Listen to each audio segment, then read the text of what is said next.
Steve Siebel back with publicspeakersblog.com. One of the questions I get all the time as a professional speaker over the last 23 years is, should I write a book?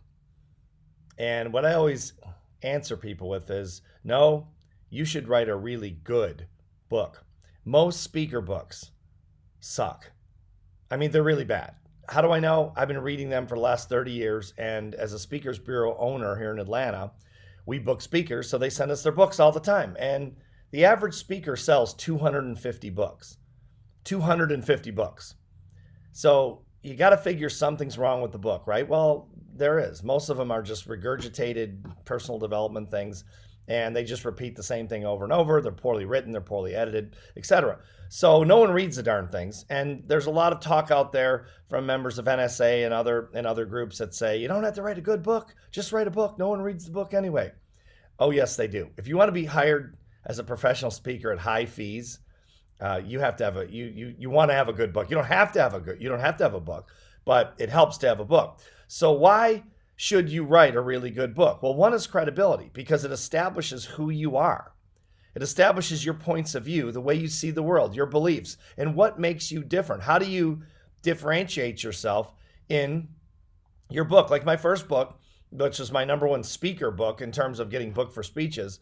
I've written 11 books, but the one that gets me speeches is the 177 Mental Toughness Secrets of the World Class. And that book is almost, it's 18 years old, I think, 17 years old. And it's been sold all over the world. It's sold, hundreds of thousands of copies. And it's done very well. It's sold in 6 languages and all around the world. And it's done really well. But the difference in that book was I established the theme of my entire speaking career, which is most people are middle-class thinkers. And where you want to go if you really want to get great results in your life is world-class thinking. So it's middle class versus world class. And people in our industry that say middle class versus world class know that came from me, because I'm the one that made it up for the book. I borrowed the socioeconomic terms, obviously, and I converted them into thinking as opposed to money. But it's the same concept. But it caught on. And more people know middle class, world class than they know my name or know that book even. So the book established my point of view, the way I see the world. And the people that like that, the organizations that believe in that, hire me. And the ones that don't. And that's the way you want to do this, because you want to be known for whatever you want to be known for. I wanted to be known for that gap between the middle class and the world class. So write a really good book for credibility. Make sure it establishes your points of view.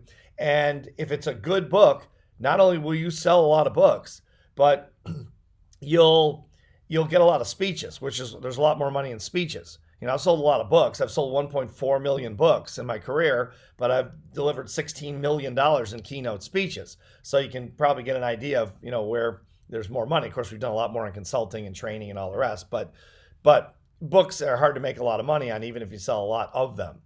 So another reason you want to write a book is because you want to get in the media. I talk to the financial press and the general press almost every single day. I do radio shows, TV shows. Since the shutdown, I think I've done 14 TV shows since the COVID shutdown.